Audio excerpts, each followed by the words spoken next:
알아서 나 아,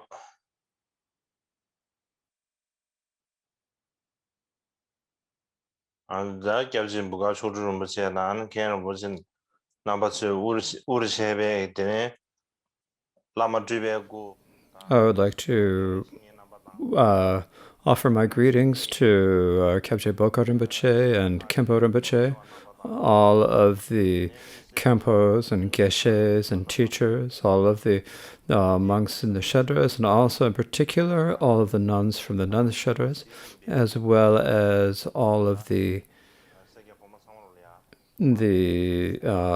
monastic and lay male and female students watching all around the world on this webcast. So, so now I'll begin with my prayers.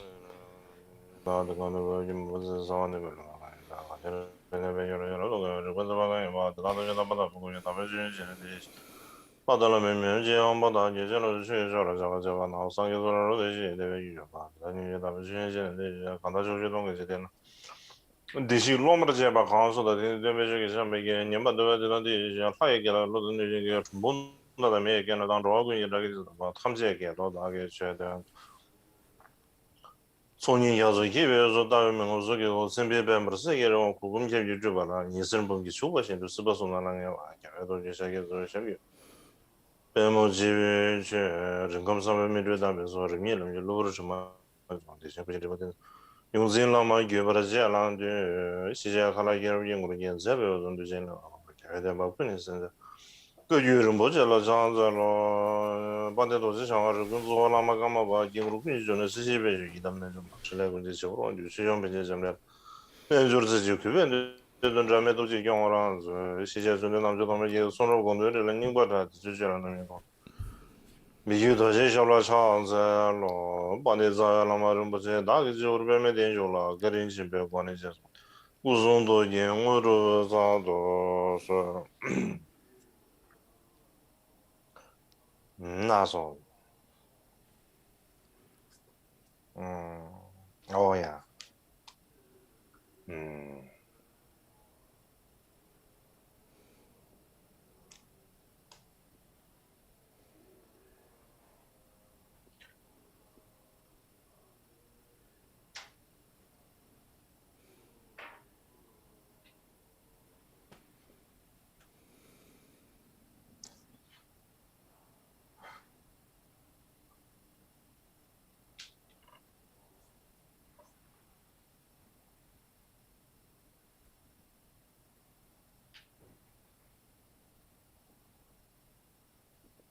어야 다 되는데 당연 가상 음악이 가수래다 가상 음악 쌤다 가상 다 가상다 가니면 니 정리 안다 下一个不虚了吧 Over the past couple of days, I spoke quite a bit about the topic of vegetarianism, and yesterday I didn't really look at the time. And I think actually the second session we had yesterday was probably the longest session we had in the whole month. I wasn't looking at the clock. And as I was teaching, I was starting to get a little tired and I was wondering what's going on. And later, when I looked at the clock, the time I'd spoken was probably was longer, and I think my body was giving me a sign that it was time to stop. Time was time.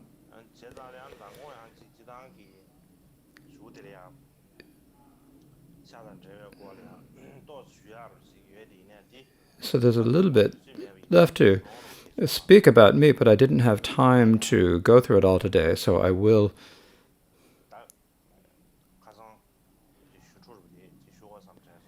I thought I should speak about today what was left over to speak out from yesterday. But first, I thought first I should speak a little bit about what is said in the autobiographical verses Good Deeds.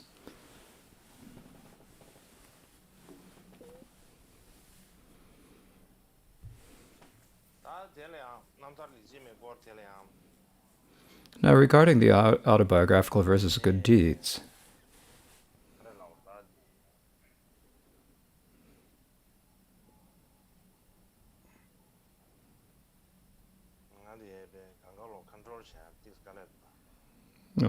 I have to control everything, and that's not so easy.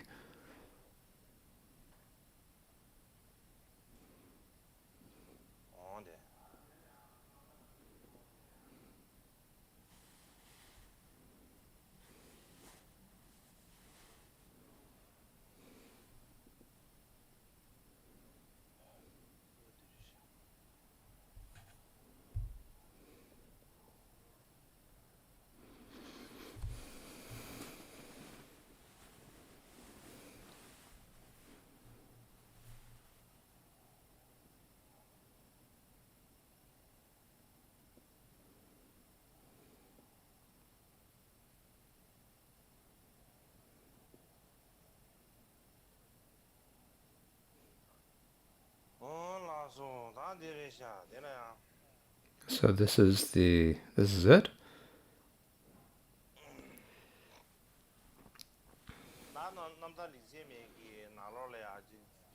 Within the autobiographical versus good deeds, there are the two main sections. And the second section of this is how he practiced the paths of the three types of individuals. That also has three parts. How he practiced the paths of the lesser, middling, and greater individuals. And so among these three subtopics, we're on the last one. The last topic is how he practiced the path of the greater individual. And this also has three parts: the intention arousing bodhicitta, the action of meditating on the two types of bodhicitta, and how he trained in the precepts of the two types of bodhicitta. So of these three, so today, the other day actually, I talked about the ninth good deed, how the intention arousing bodhicitta. So in terms of the individual good deeds, this is the ninth of the good deeds, and I spoke about it the other day, but I did not give a very long explanation the other day, so I thought I would give a little bit more in-depth today. So I'd like to remind you of the root verse. This is it. All beings without distinction are the same as my parents. It is illogical to group them into factions of friend and foe. With uncontrived love for beings in intolerable states, I thought, when can I bring them to the benefit of true enlightenment? I think of this as one of my good deeds.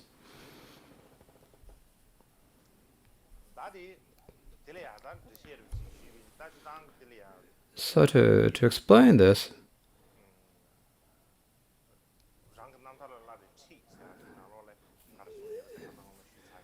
I've already explained what Mikyo Dorje said about it in his instructions on training and his liberation story.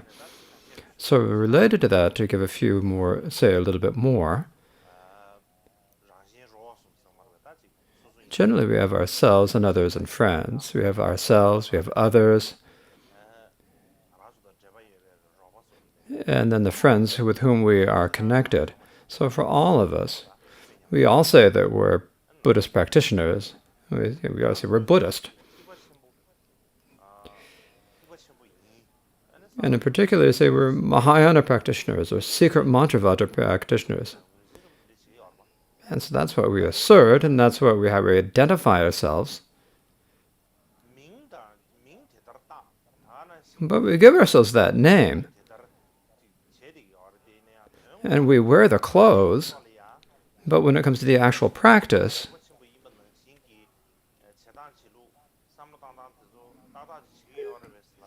we actually do the Mahayana practice as someone who is a Mahayana practitioner should.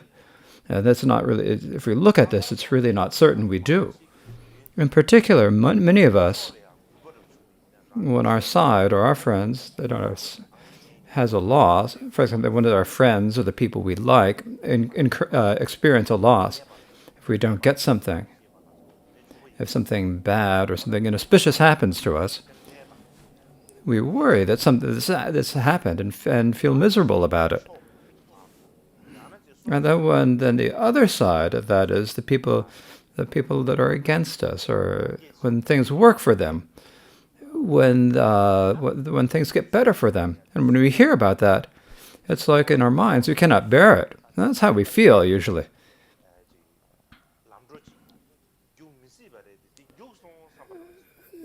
we think to ourselves, it shouldn't be that things are going well for them, but it did, and so then we feel uncomfortable and unhappy about that.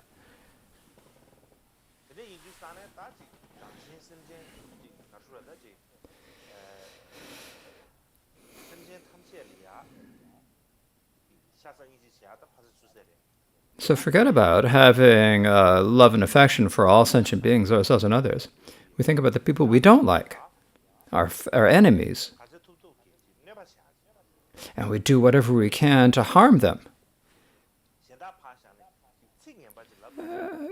And forget about anything else. Even if we have to say something good about them, we can't even bring ourselves to say something good about them. So it's like there's probably no way we can actually have love and compassion for all sentient beings. And in addition to that, we use all the power, whatever power we have, to harm the people we don't like, and to spread bad news and say bad things about them. And then we use up our entire lives acting in this way. And if for someone who has so much such actions and intentions, if we say, is that really someone we can call a Mahayana practitioner? It's not really not. So is this if we could someone who acts like that, can we call them a Dharma practitioner? We can't really. We have to look at it ourselves with that. If we say that it's not okay, if we say that that's not okay, if someone were to say that to us, we wouldn't say that. It doesn't help us in terms of taming our own minds. And so in order to bring a bit of benefit to ourselves, we have to turn our attention inwards and look at, is our way of thinking good? We need to change our way of thinking, edit our thoughts. So we need to examine ourselves. And so before we do any Dharma practice, we need to look at our intention. So this is why it's always said we do that. We act as if we were Dharma practitioners, but in actuality,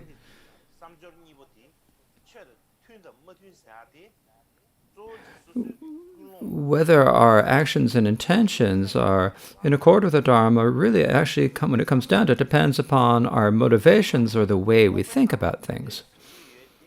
And so what are we thinking, or what do we have in our hearts, is very difficult for other people to understand or infer with 100%. It's clearest to ourselves. And so whether we need to check ourselves,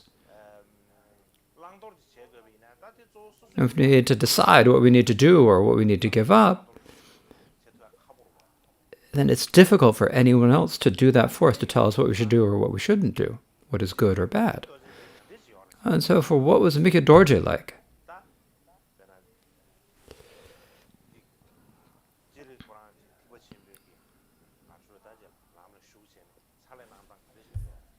So how was it that he entered the Mahayana and did his actions? How is it that he was a Mahayana practitioner, and how is it that he acted on love and compassion? It's like he wasn't just a good talker, and it wasn't just someone or put on a good show. He didn't just speak well or look at it from that side. From the bottom of his heart, he thought of all sentient beings of all kinds solely as his kind parents.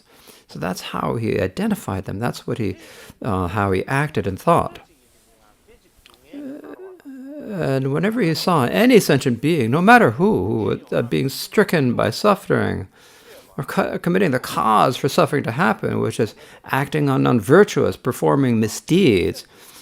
And so when he would see this, or when he would hear about it, what happened to Mikyo Dorje, he would have like these expressions of body, speech, and mind of being unable to bear it. He would be uncomfortable. He would be very worried, and everyone would see his expressions of this worry. Especially when he heard news of such a people being stricken by illness, or if bad crops and famine happened in a region. Or maybe in another region there was an armed conflict and many people had died. Or if you heard about pupils and disciples not getting along, or of masters and servants having grudges about each other, when he heard about such situations,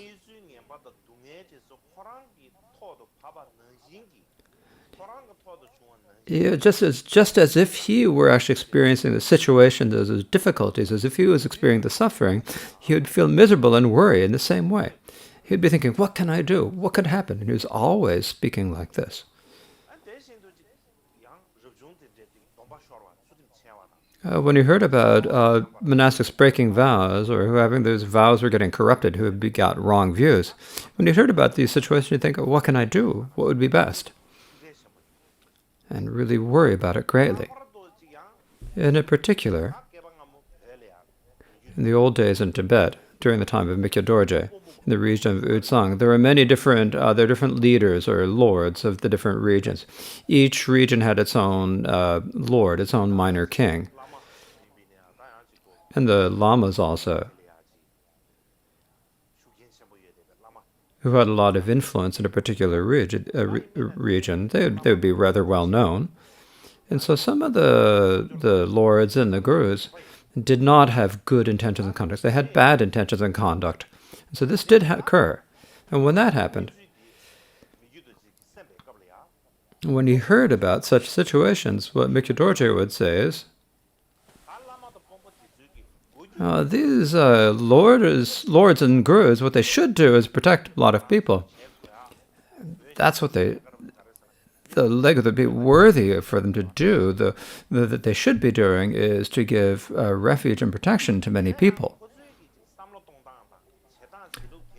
But the way that they think and they act is forget about helping and protecting other people. It's like they're acting in a way that you just don't know what lower realm they're going to fall into in their next lives.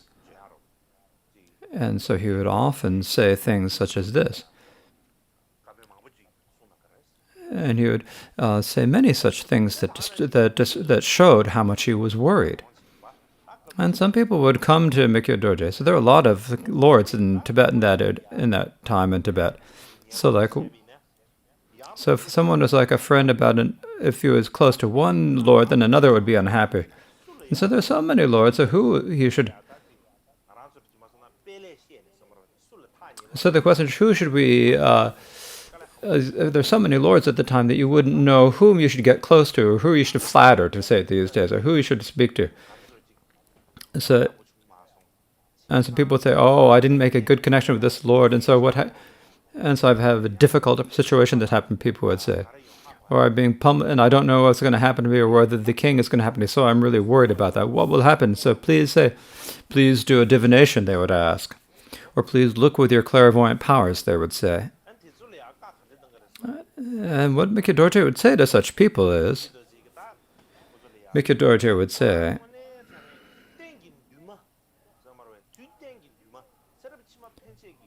you don't understand how much you have messed up your plans, your everlasting aims, your plans for the future lives. You aren't even thinking about those aims for the next lifetime. And instead, in this lifetime,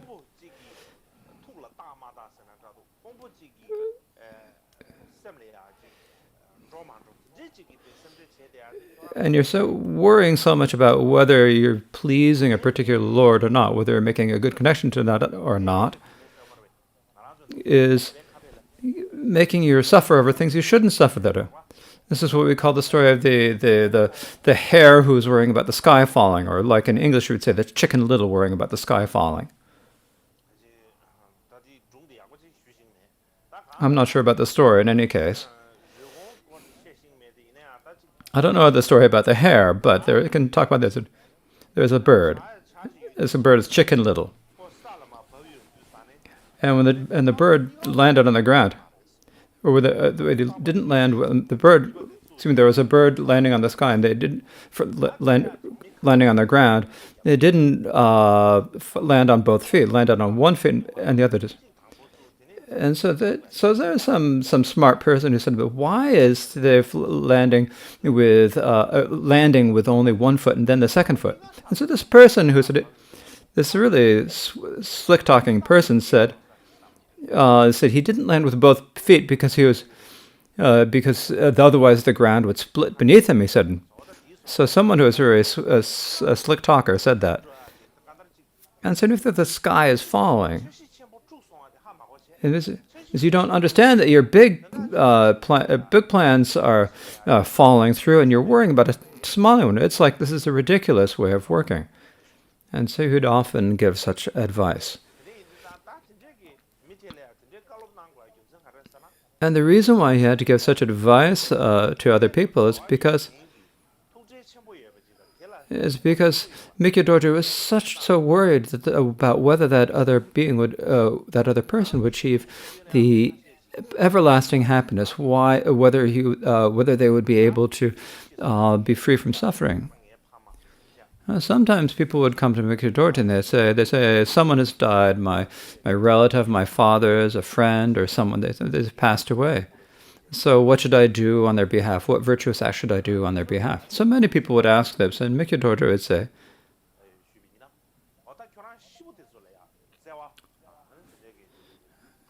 if you have so much love and compassion for the deceased person, aren't all sentient beings his parents? Haven't they all been your parents? So shouldn't you be loving to them?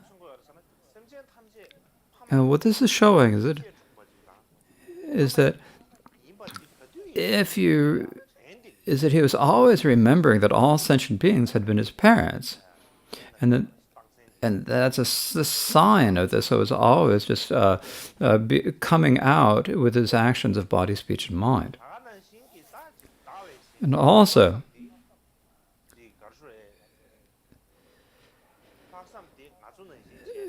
and he had the pure intention of cherishing others. For him, this was not like it was for us. It was something for us. It's something we have to intentionally try to produce. But for him, it just rose automatically within his mind. And you could just tell this even when you met his followers and entourage.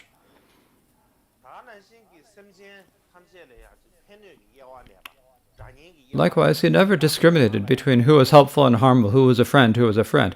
He wouldn't think, this person helped me, so I need to help them. That person did something bad, so I'm not going to do good for them. He didn't have any discrimination between who was helpful and who was harmful.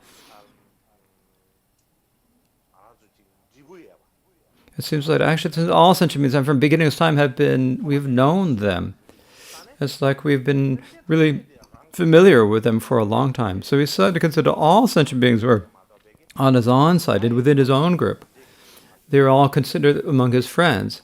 He didn't have any bias of thinking of anyone as being an enemy.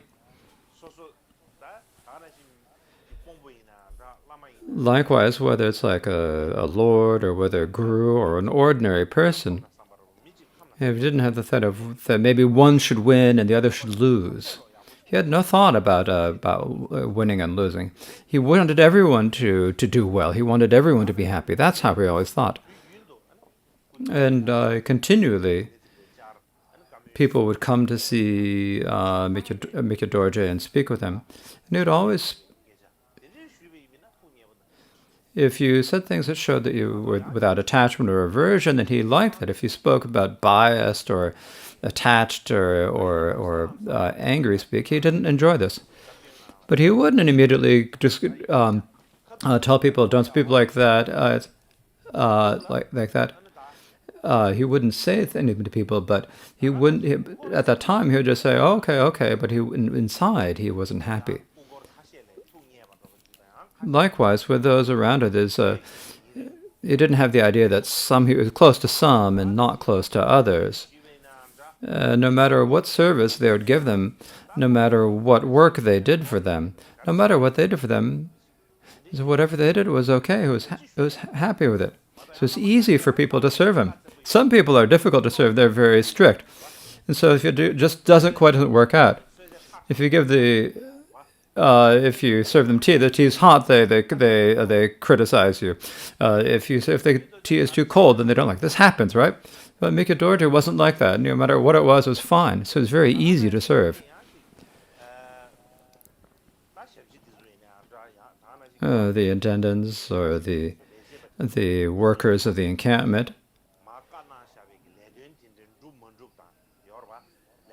Sometimes they would do the jobs that they were given, and sometimes they would not. Sometimes they were able, and sometimes not. But he wouldn't criticize them then. He wouldn't censure them and say, you didn't finish that job, that wasn't good, and that he wouldn't speak like that. And sometimes people make mistakes during work. Then people make a mistake in the work, or they do something that's not quite right. He wouldn't immediately. He wouldn't actually do. He wouldn't speak to them and embarrass them in front of others. Instead, he would speak about them lovingly, whether they were good at their jobs or not. He would always treat them well. Generally, the people who had served Mikyo Dorje for a very long time, just naturally, because of the influence of Mikyo Dorje, had very little attachment and aversion, had a lot of very altruistic, and no matter what they did, whether it was worldly or dharma, they were very good at getting things done. And whatever Mikyo Dorje said, that they were very diligent about completing the job, and that is because Mikyo Dorje was a good person, was a fine person, and that influenced all of the people in his entourage, and so that's how they turned out like that. Now, the reason for this, primarily, is when Mikyo Dorje first received the Bodhisattva vows, he first received them from Sangye Nyempa Dhamma Drupta. When he received these vows from Sangye Nyempa Rinpoche, what Nyempa Rinpoche said to him is, I have the feeling that from innumerable lives in the past until now, your bodhicitta has not weakened. I see signs that it's like this. So basically saying, in the past lives, the bodhicitta hasn't declined over until this lifetime. And so he said that he had this feeling. And so in this way, Mikyo Dorje himself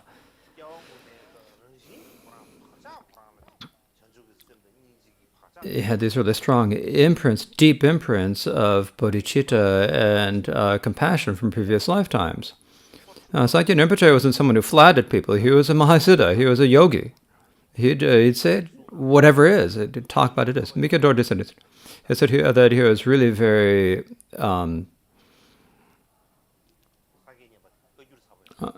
that he was very direct in his speech. And because of very direct and very forceful in his speech, he would just immediately say something we needed to do. He didn't think Mikyo Dorje is the Karmapa and then kind of hold himself back and convince him. He'd immediately say what he thought. To give an example of this, Sangye Nyempa Drupta Rinpoche, just before he was going to pass away, one day he said, it's probably better if I die, better if I pass away. Before you tulkas turn me into prostitute, it's better that I die, he said. And so what he was thinking, he just immediately said whatever he thought, as soon as he said it. And so if we look at the way Sangye Nyempa Rinpoche spoke, Mikyo Dorje himself had very deep imprints of bodhicitta and compassion from previous lifetimes. And usually Mikyo Dorje, when Mikyo Dorje himself was giving the vows of either the foundation vehicle or Mahayana, whether he was studying, whether he was teaching Dharma, or whether he was writing texts, or when he was giving Dharma instructions, when he was giving reading transmissions, or when he was generally making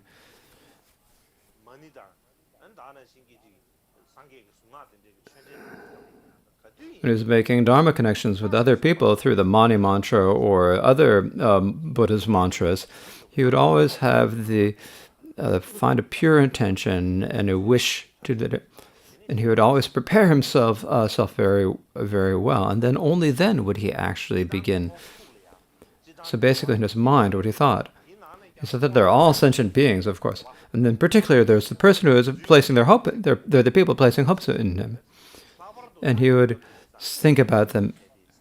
And in particular, at that time, the teachings of the Buddha were in a severe decline. And he's thinking, what can I do to help them?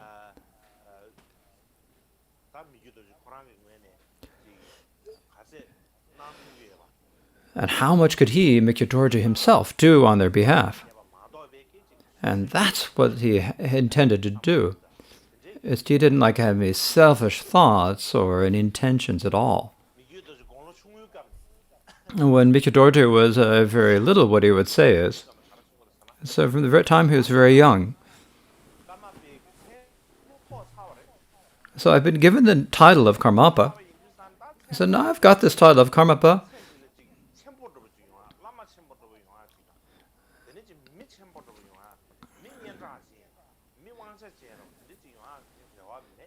I don't have any hope because of having this title, that I'm going to be a great person, a great Lama, an influential person in this lifetime.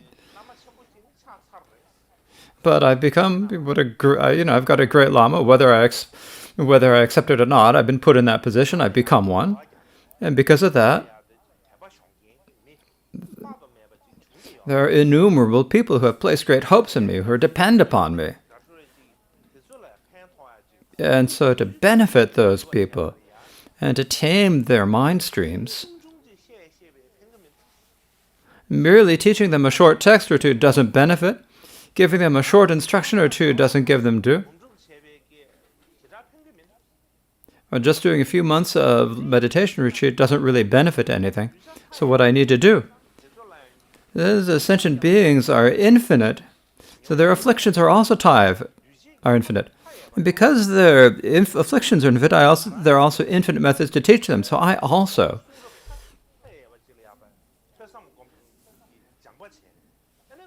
I need to train myself by listening, contemplating, meditating infinite scriptures and do whatever I can to benefit them. And so he said this from the time he was very young. And just as he said, whenever he was taking an empowerment transmission or teaching, he was never distracted. Sometimes when he had to take a lot of empowerments and transmissions, but he had never got distracted. He always. So he followed the gurus, and he followed the main four great teachers, and there are many teachers. But even after he finished them, he took responsibility himself to read texts, and went through many incredible hardships to listen, contemplate, and meditate upon on the Dharma.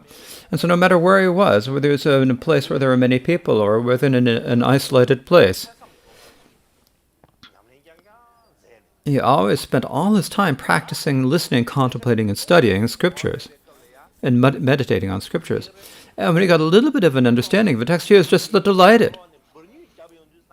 It's like if someone's just rummaging through some garbage, found a jewel, they'd think, wow, this is great, and they'd be really happy about it.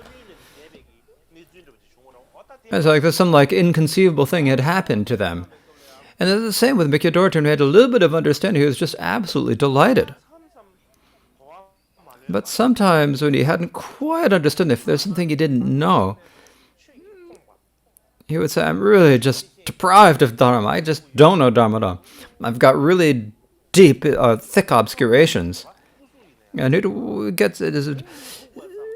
like to disturb his health. He wouldn't be able to sleep at night and he'd suffer so much from it. He just couldn't sleep. He would even cry, even shed tears. I think I'm such a wicked and obscured person to not be able to understand these scriptures. And he'd worry about it and make himself miserable over it. But it had been brief because of this power of his training in previous lives, because of the blessing of the gurus and the three jewels.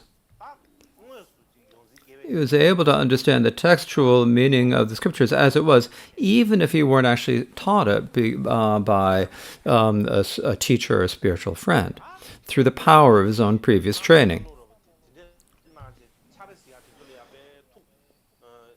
when you read the liberation stories of Mikyo Dorje, then some people would criticize him because he spent so much time. Then what they'd say is, this doesn't really, is reading all these texts that doesn't benefit people, or taking notes about issues and editing carefully. What point is there to doing it, they'd say. And in order to do this, we're staying in Uzang, where there really isn't anyone to make offerings. And we're just really sticking it out here. In order to be able to read the texts and make notes, we're staying in Uzang, no one's making offerings. There's not a lot going on. And so what good does it do to tough it out and stay in these places? Instead, wouldn't it be better to go to a place like Kham? Or there's a lot of, where food and drink would like shower down them like rain, and where you'd have tens and thousands followers. Wouldn't that be good? He could have tens of thousands of followers. And he could really establish the teachings of teaching and practice. Couldn't he do that? The way His Holiness does it, it's like just like a child's game. It's just so ridiculous. It's pointless. And so there were people who criticized him, who denigrated him like this, and who had wrong views about him. In particular,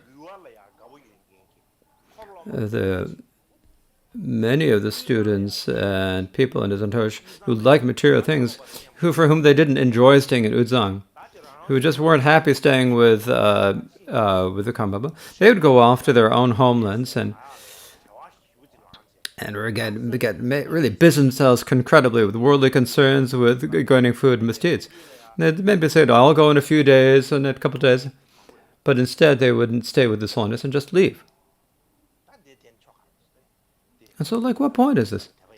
What point is it to stay there? They'd say there's no one who has any faith, and no one is making offerings, and so it's better to just go back to their own homelands and they'd leave. But Mikyo Dorje didn't really say anything bad about them. He would actually give them as many gifts as he could and send them off. He would say give them everything that they need and send them off.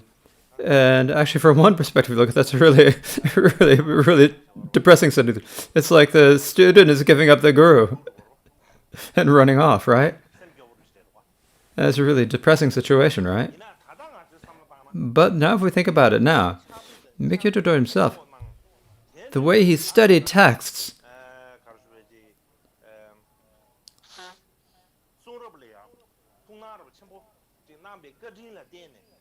and it's because the kindness of him studying and learning the scriptures, we in general the Tabu Kagyu, and in particular Karma Kagyu,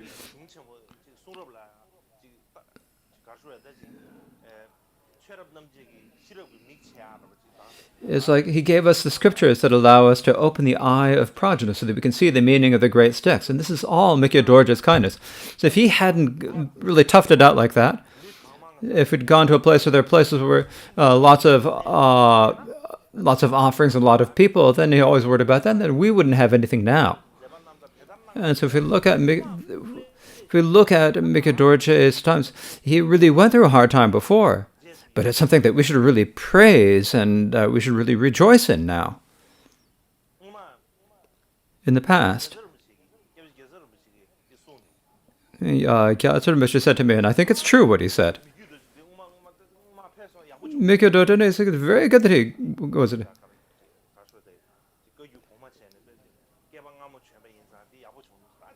It's very good that Mikyo Dorje is like that. It's good.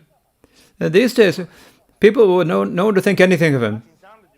These days, if Mikyo Dorje should come, we would say the same thing. Right?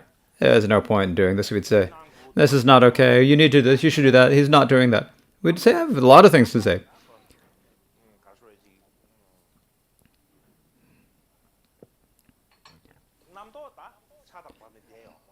Because our thoughts just fall like rain.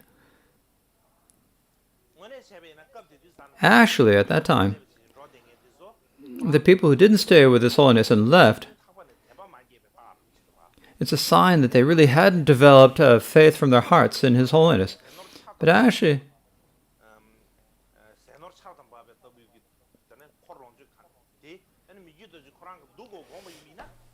And because if Mikado Dorje thought he should go to Kham and have plentiful of flowers and rain, he could have done this.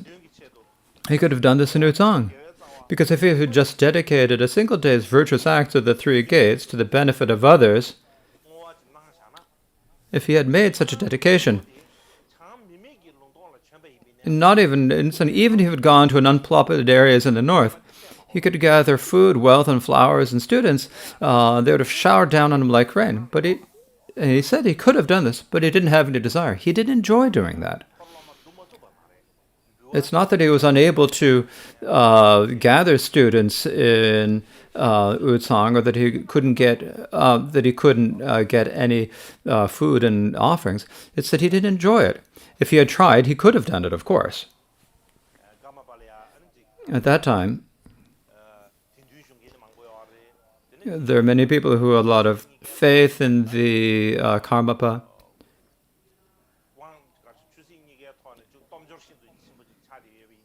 And he was very powerful, both politically and in terms of the Dharma. So he could have done it, but he didn't want to, and that's why it didn't happen. Actually, what people at that time really wanted, what their hope or their expectation, their hope was, in their opinion, is what is necessary, is that what they think is someone who has a best at thinking, who has a making plans. And so you should go to a place where you don't have to, someplace where you don't have to, not underneath anyone, you don't need to bow down to anyone. So where there's no one to compare to. If you're in Uzang, and at that time in Uzang there was a king, right? And so you had to kind of accommodate the king. If you'd gone off to Kham, there was no particular king, right? It wasn't like in Uzang where there was an overall king who ruled over the whole earth. So you could go to Kham, you could do what you want. So if you go to a place where you don't have to bow down to anyone, and then you could give any command that you wanted to others, and do whatever you thought. And if someone else should kind of say something behind their back, you catch them and execute them. And say, you can't do that. You've spoken badly about me. You've done something behind my back. And even punish them by executing them. And then after executing them, so that punishment, I wasn't involved in that. I wasn't involved. My attendants and my steward had it done, but I wasn't involved at all. And so and pretend to be a big lama and to be a good practitioner and actually telling a huge lie. Instead of upholding the teachings by teaching and practice, he'd try to uphold the teachings by force and by power. That's what most people understood as someone who upholding the teachings to mean. And so many people thought that was meant to be someone who was actually think well and make good plans. So this is what people around Mikado Dorje thought. But if he had done that,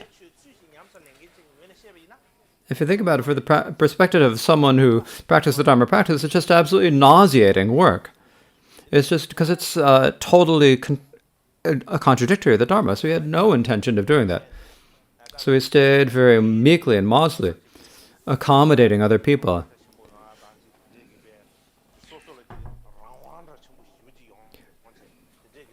Instead of doing things to get power and some freedom for himself and taking control over the people. He didn't do that at all.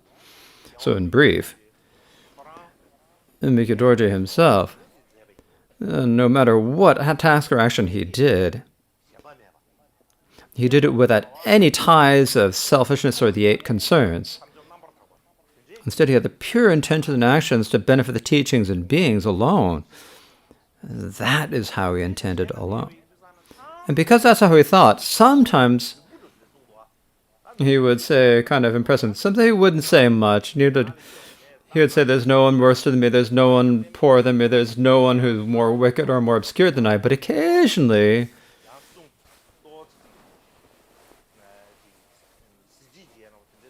he would say some more impressive things. And so sometimes he would say, it's just as Lord Gotsangpa said, I'm going to read the words. Just as Lord Gunsamba said, I have undergone all the hardship.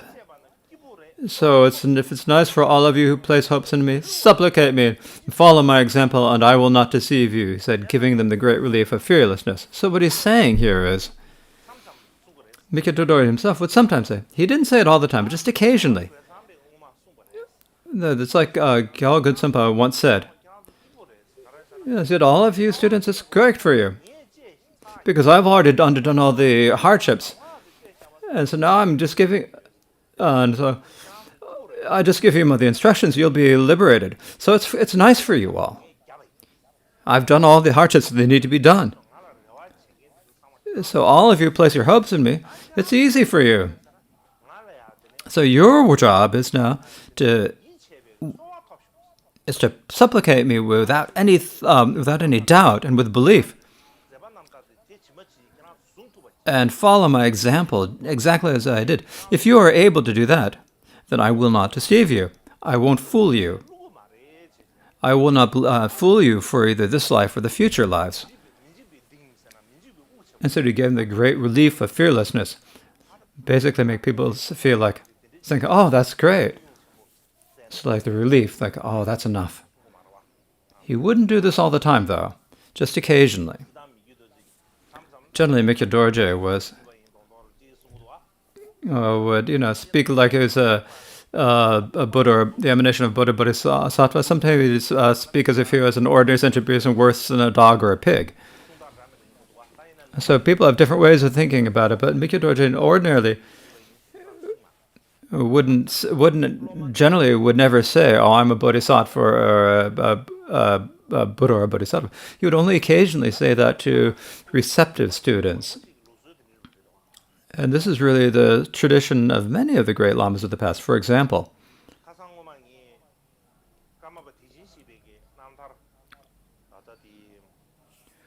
I spoke about the life story of Ronpo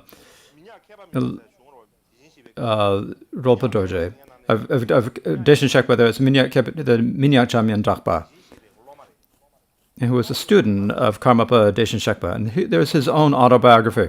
And in his autobiography, it says that when he went to go see Deshin Shekpa, and he wrote about whatever conversations he had with Deshin Shekpa. And when I was speaking about Deshin Shekpa the other day, I didn't see that. And then after I had said everything about Deshin Shekpa, then I got a chance to actually read that life story. And I said something like, oh, it's terrible. I didn't have a chance to say that. There are a couple of points there like that. And one of them, what he says is, Minyan Jamyen Dwapacha, when he was having a conversation with Karmapa Deshin Shekpa,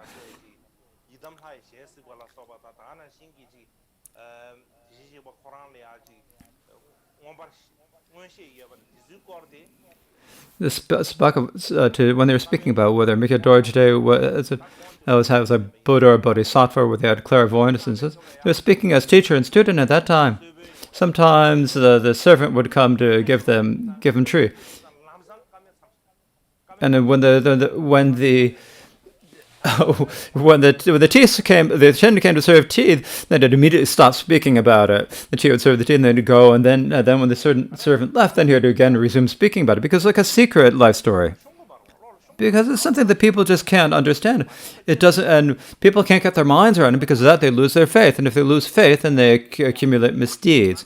And then, if they accumulate misdeeds, there's the danger they will fall into the lower realms. And so these are secret life stories. They are something that they don't really tell to ordinary people. But sometimes they say just a little bit. If they say a little bit, it's okay. But if you say too much, we don't believe it, right? Because people are strange. So I don't know. If you say, I don't know, to a lot of people, and they say, oh yeah, he probably doesn't know. And sometimes you say, I know a little bit. And people say, oh yeah. We've got someone to pay help, we can place our hopes in. So people are really complicated. If you say, I know, they say it's pride. If you say you don't know, they say he doesn't know anything. And they get discouraged. It's really difficult, right? And so that's that. So first we'll take a break here. And then after we come together, we'll speak a little bit more about animals and meat. 다 공도 다 남달 리제베 나랑로네 다 리제 구바디 말베. So we were speaking about the ninth of the good deeds from the autobiographical versus good deeds, the rousing bodhicitta, and so we've completed that. And so to elaborate on that topic of rousing bodhicitta, I would like to speak a little bit about the topic of meat. So in general, yesterday when I was speaking about the topic of eating meat, because of the amount of time,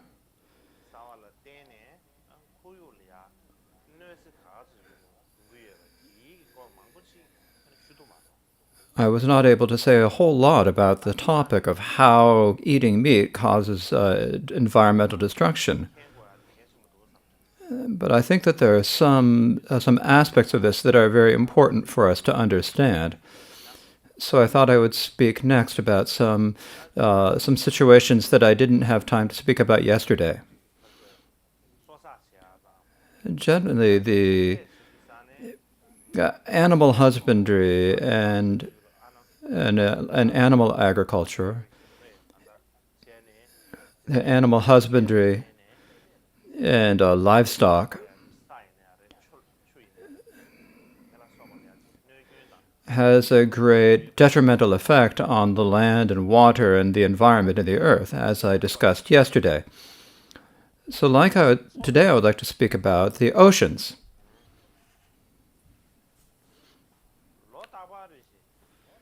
So every year,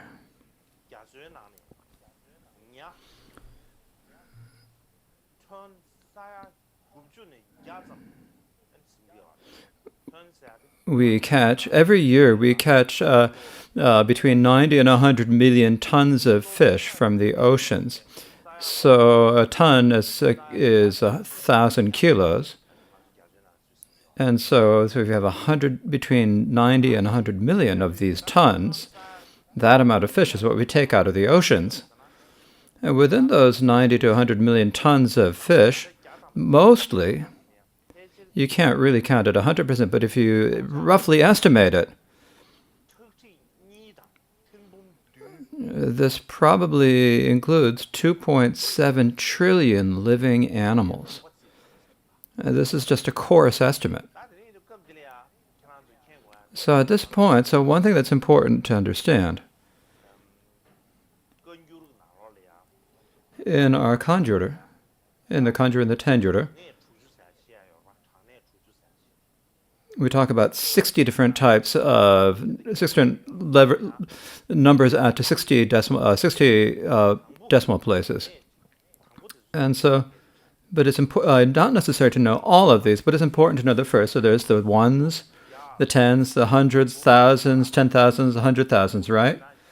So 100,000 is what we call a lakh in Hindi. And we get to a lakh. Sometimes some people count the different words for a million, 1,000, 10 millions, and sometimes they get a little bit reversed. But we're going to take the word sai as meaning million. So after 100,000, we have a million. Then we have a 10 million. Then we have 100,000. So we have 10 million, telling millions to make 10 million, 10 millions makes 100 million, and so forth. And we go so forth. And so basically, then we get to the figure of a billion. And we have a 10 billions. So when we have 1,000 billions is a trillion. But in and so we have 1 trillion. So then we have two trillion. And then after the so we have many different words for these numbers. But I think it's probably one of the great terbum in the Tibetan. It's very complicated in the Tibetan words. But in any case, if we say it in English,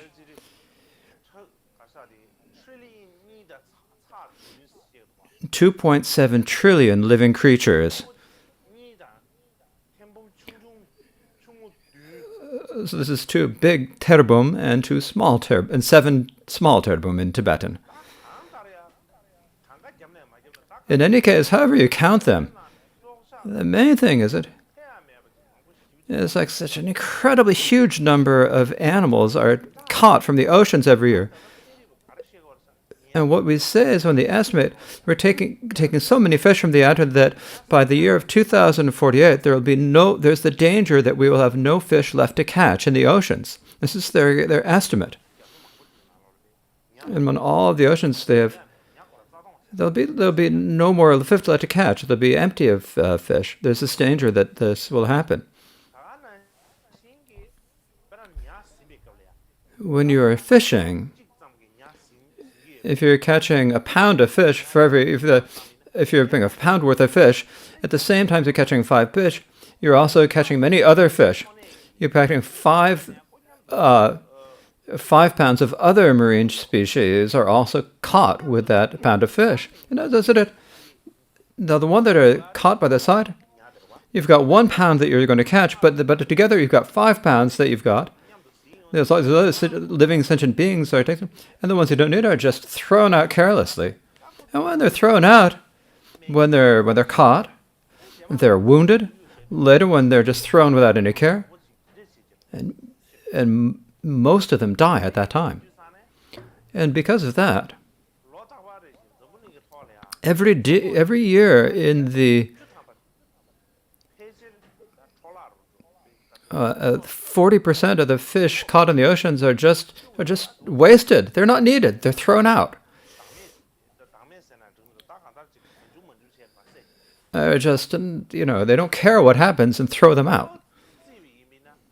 If you think about it in terms of kilos,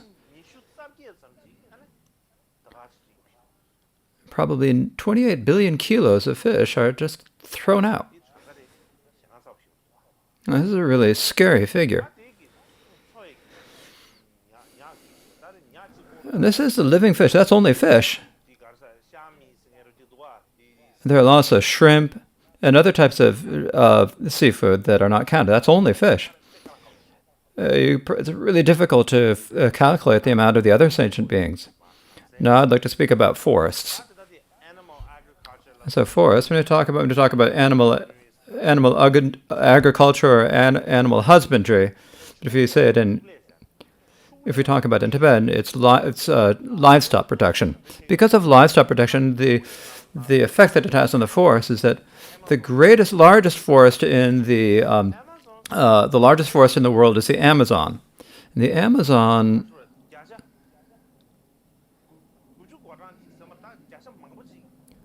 it's like around 90% of it, because of livestock production, like over 90% of the Amazon rainforest has been destroyed. So in every second, not a minute, but a second, every tick on the watch, in every second, between an acre and 2 acres of forest is destroyed and converted into grazing land.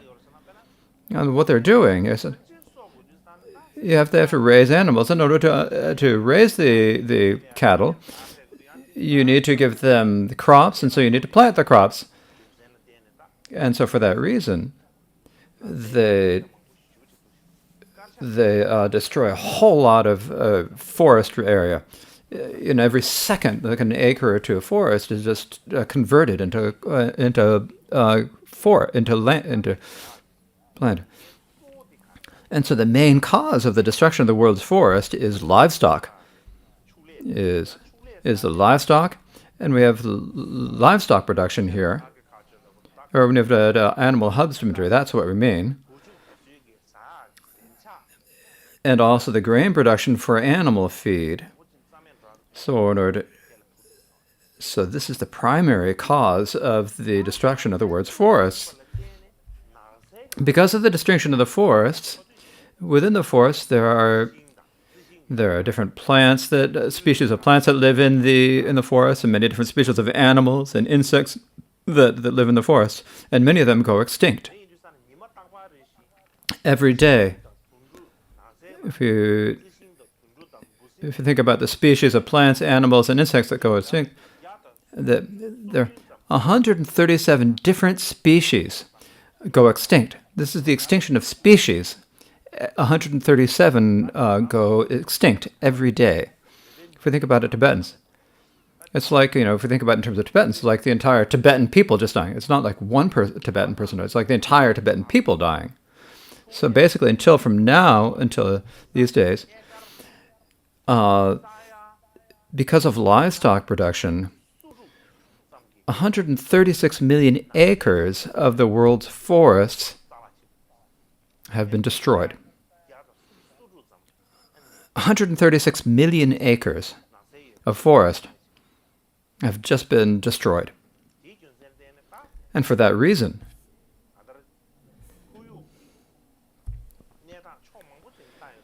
we think about it from many different aspects of environmental, livestock production and animal husbandry is really something that we have to think about.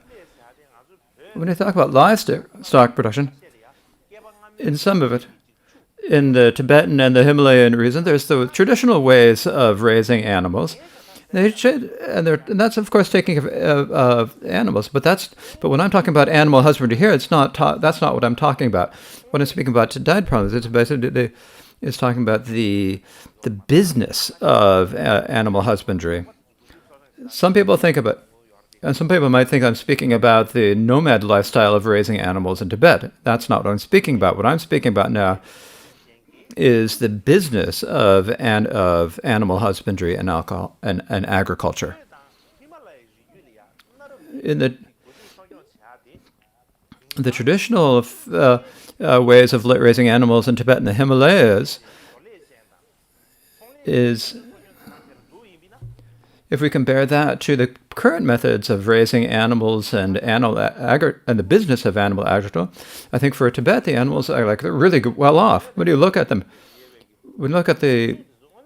think about the livestock in Tibet, and I think it's like they've arrived in Sukhavati. It's like they've been reborn in hills, and it's going to be reborn in heaven. So I think it's less harm to the animals.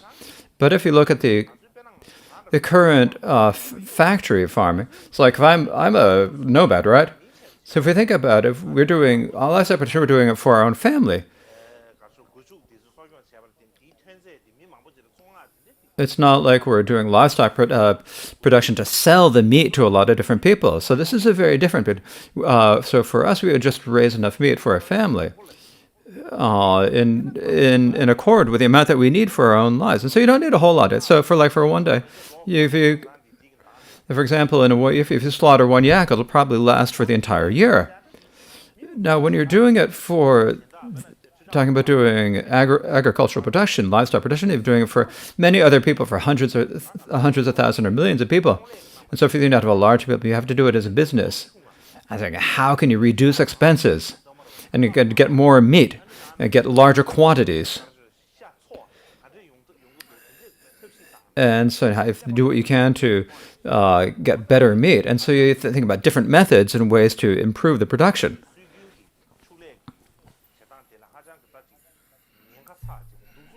And it's much, much more dangerous and destructive than the traditional ways of agriculture. And so this is something that we must understand.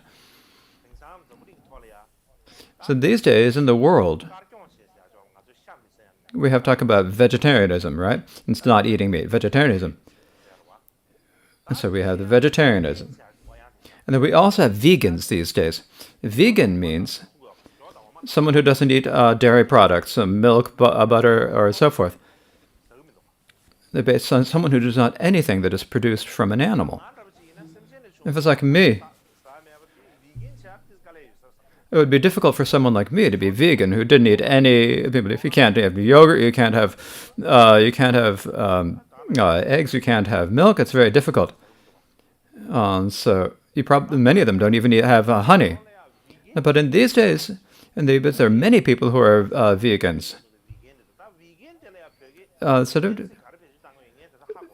Now, I don't know what we would call a vegan in Tibet. We wouldn't call them vegetarian because vegetarians eat milk and dairy products. But that's what we'd say for vegan. So I'm just going to use the English word vegan. So if you think about it in terms of someone who's vegan, somebody who's a vegetarian, and within that there's a vegan, someone who doesn't drink milk, who doesn't have yogurt, who does not eat anything that is produced by from an animal.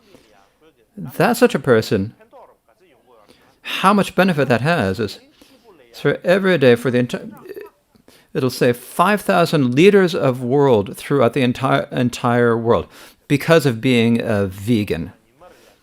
In every day that it reduces the world water usage by 5,000 liters. And reduces the usage of grains by 20 kilos.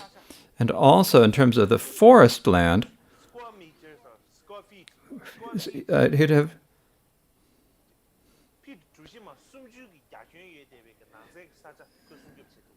and that such a person will protect 30 square feet of forest land by not eating meat and being vegetarian, not eating meat and probably also save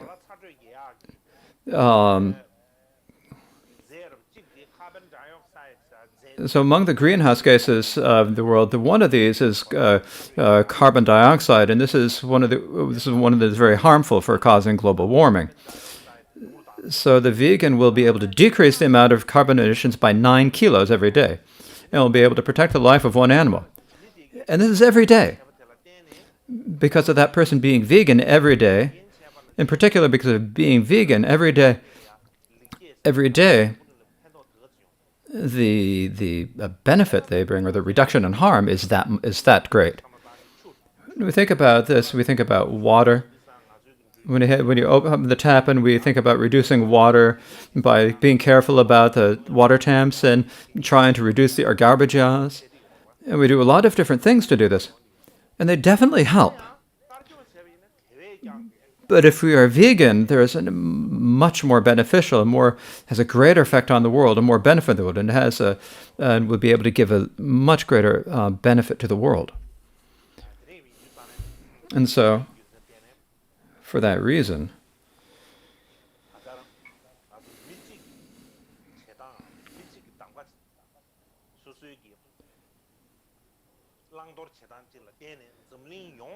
and so because of the choices and for what to do and what to not to do that a single person make definitely have a result in terms of what happens in the world.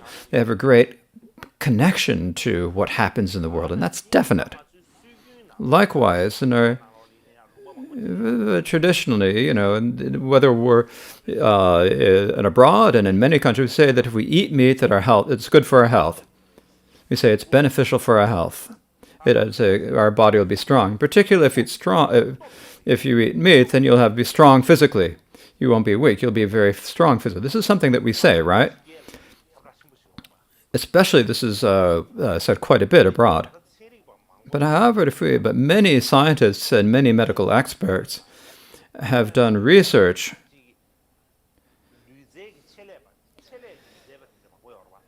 and there are many athletes also, people who especially train themselves in athletic skills. And they've investigated this to find out if this is in fact the case or not. And they say that this, what we were saying before, that if you eat meat, if you don't eat meat, you'll be weak, and if you eat meat, you'll be physically strong.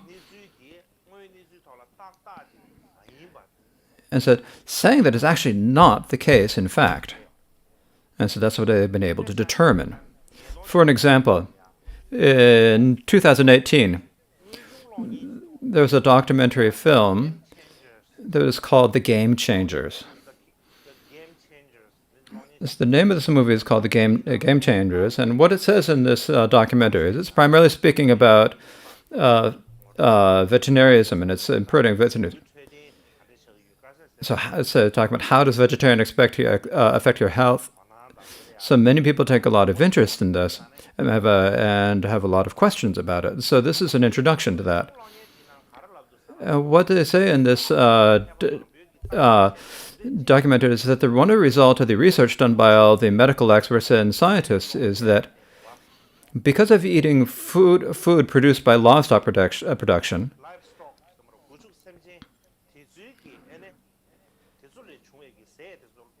if we eat the foods that are produced by livestock production, then what happens to us is we have more inflammatory diseases, heart disease, and cancers, and other messages. So it's a condition that causes that, increases the risk. If you eat vegetarian, it is the opposite of that. You have less risk of inflammatory disease or less risk of heart disease and cancer. So it reduces the risk. Particularly if you are vegetarian, it increases the function or the power of the brains. And so they explain that it can increase your brain power. What it says in this documentary is that in the ancient Rome, so Rome was a very influential very influential situation in the ancient world, and there are many warriors and many gladiators, very strong people, and most of them were vegetarian. They determined, so they ate vegetarian food, and because of their vegetarian diet, they became very strong and they were able to be unbeatable by others. So they've recognized it. Likewise, if we actually see these days, we have like strong animals such as oxen or gorillas.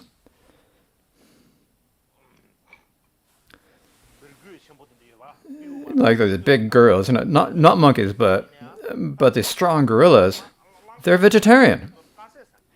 The really strong oxen are vegetarian. We say the strong people are as strong as an ox, right? As strong as an ox. Well, but the ox doesn't eat meat, right? Oxen don't eat meat. Oxen and gorillas, even though they're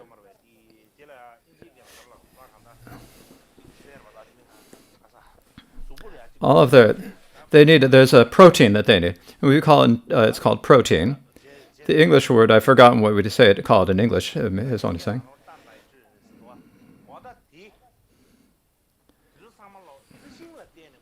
And so they get all of their protein from plant sources. So they can get all of the nutrition that they need for their body from the plant sources. So they get it all from vegetable sources, and because they have nutritious food, they're able to be strong.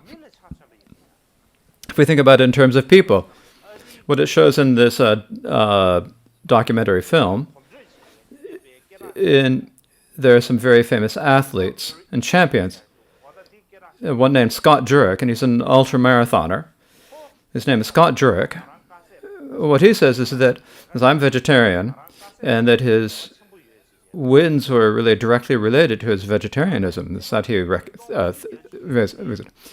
likewise, between 1984 and 1996, there was an athlete, an American athlete, who won 9 Olympic gold medals through sprinting and jumping. So basically in track and field.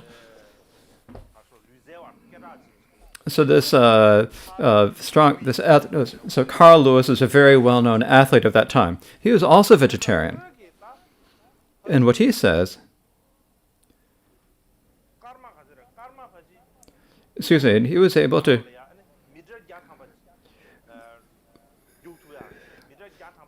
he was someone who was able to run 100 meters.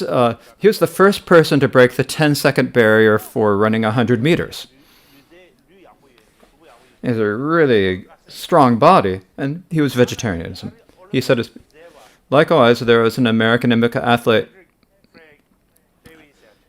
named Kendrick James Ferris, and he was also a weightlifter. He was able to lift a lot of strong weight. So he's a weightlifter, and he was also vegetarian. And so for these reasons, and so I think if we go outside, it's not like, we say running a little bit outside. It's like their actual job was to play sports, and they're professional athletes.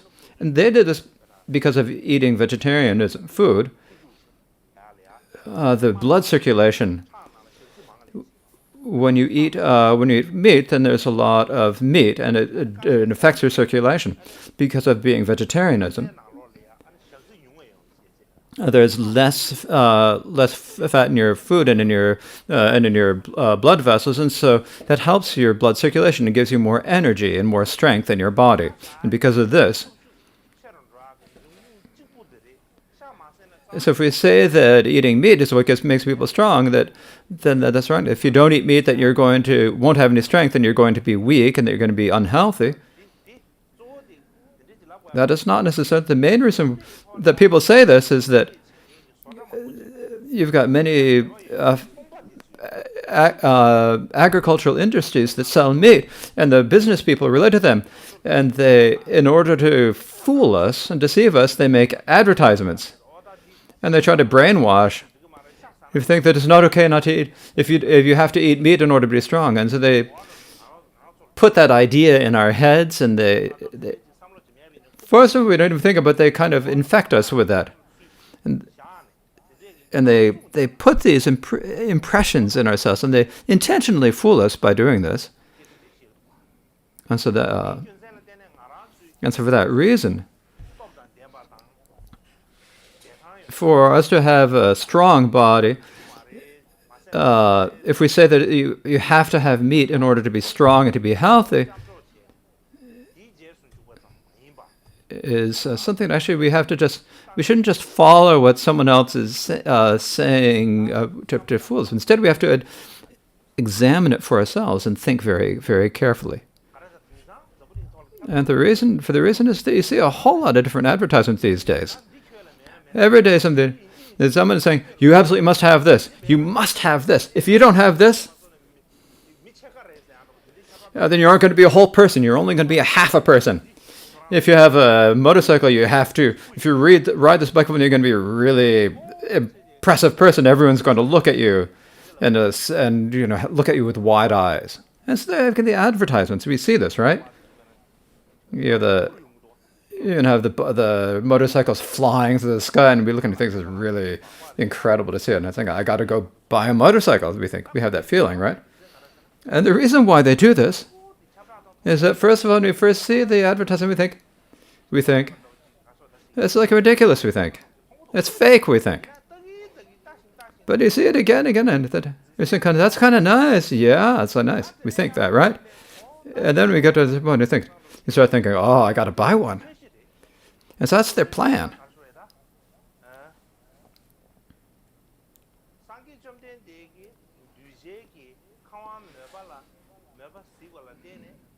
Like the Buddha taught Dharma after seeing the needs and abilities of different centuries, and what these business people are doing is they're examining what is it that people like and what do they want, and then they think about how can we fool this and brainwash, and they think of things and they make plans. If we say this will be good, if we use this word, it'll help. If we show this sort of an image, it'll be good. And they make these plans, and then they fool us. And so if we don't actually use our brains, and it's just whenever we open a website, we're going to be fooled. Whenever we look at a film or look at a website, we're going to be fooled. When we look at the news, we're going to be fooled. If we're going to buy food, we get fooled. So this happens all the time. We need to be clever about this and not let ourselves get sucked into it, and to pull ourselves back from it and think for ourselves carefully. This is really important. Because we have a brain because of our father and our mother, right? So if we don't use that brain that we have, then that's our own fault. It's not someone else who's going to be affected by that. And so this is another thing we need to really think about. However, as I said before, when you talk about giving up meat, many people think that if I can't give up meat, so there's no way we can give up, we think. And people are really worried about it, and they have difficulty with it. But I think there's no need to worry like that. For example, when I say that it's important to not to eat meat, you might be thinking, it's like, I can't give up meat, and His Holiness is say that somebody say that. And I said, wouldn't be. I can't give it up, but if I don't give it up, then he's going to be offended. Then that's not the case. I'm not going to be like, for the people around me, there are a lot of people who eat meat, and I don't make it hard to them. I don't say a lot of things to them. I don't often speak about this. Occasionally, when I'm speaking in public, they probably hear when I speak in public, but otherwise, then I don't specifically say to them, you guys are horrible people. No, you don't need to worry about that. What I'm saying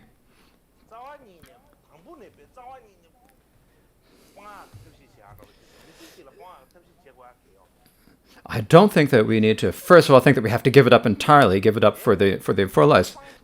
And so if you're able to give it up, but if you can't, then that's okay.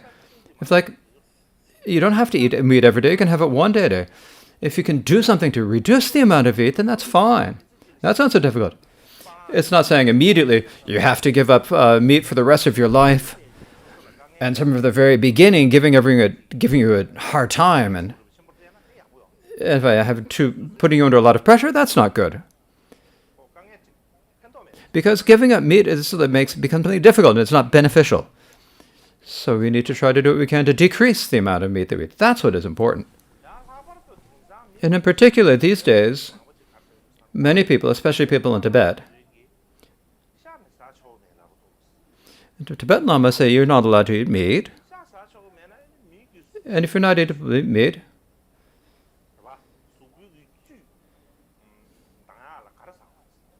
then what are you going to do to get enough nutrition for your body? So what should you eat if you're sick, for example? Many people say this.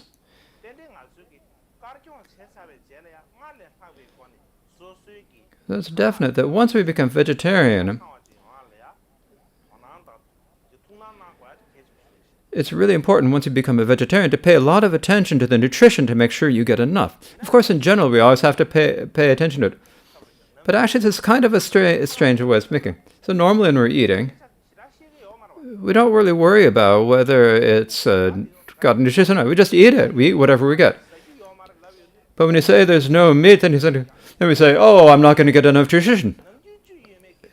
So normally we don't usually think about nutrition, but you say, when you talk about not eating meat, then only then do you start saying, am I going to get enough nutrition? So if it's I'm not certain that this is actually saying that you're worried about getting enough nutrition. So, but in any case, whether you're thinking about whether you're going to plan to eat meat or whether you're going to be a vegetarian, you have to pay attention to the nutrition your body is going to get. For example, for myself nowadays, I'm studying this myself, studying about the different nutritional values of foods. I'm learning how to cook and learning how the different types of foods. So if one day I have to go to India, someday I'll gather all the cooks and the food managers, and we'll have a nice discussion. And we can have a competition to see who's got better skills, the cooks or me. There are so many monastics in the monasteries that for this, it's really important that the food that they are served is tasty and nutritious. Just filling your stomach isn't enough. In particular, since you're not eating meat, then in particular, you have to see whether you can have good and nutritious food, and paying attention to this is really important. If you say, don't eat meat, and not paying attention to food and to taste and nutrition, then that's not difficult. For it's like this. For example, I had this problem too, because when I stopped eating meat, I thought maybe there's some difference in my food. But I don't think it had a big effect. It's been 10 years now. In any case, so giving up meat and being a vegetarianism is not something we need to make something that's giving us a hard time, making things difficult and complicated for ourselves. And it's not something that we need to debate about. It's actually really easy, as I said the other day. There's no need to make it into something complicated. You don't need to make a lot of scriptures and logic and stuff with it, and talk about it. So then they're just going to make it into something difficult. We're making something easy into something difficult, and then once we've done that, if you say that it's not okay, if you say that it's not okay, and it's got very strange. There's no point to that. So this is something that's important to keep in mind. So in brief, when you talk about giving up meat and eating and being vegetarianism, whether you're someone who eats meat or whether you're a vegetarian,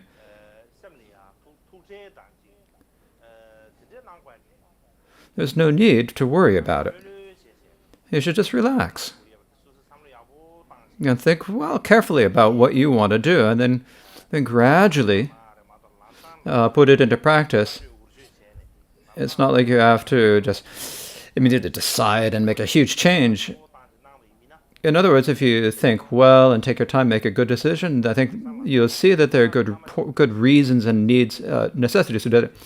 Instead of just saying, "Oh, the guru said this, the scientists say this," then I don't think that it's going to work out so well. I don't know that's going to work out. So please, all of you, keep in mind. So I think that's enough for today. Better to stop here, I think. So now we'll recite the closing prayers.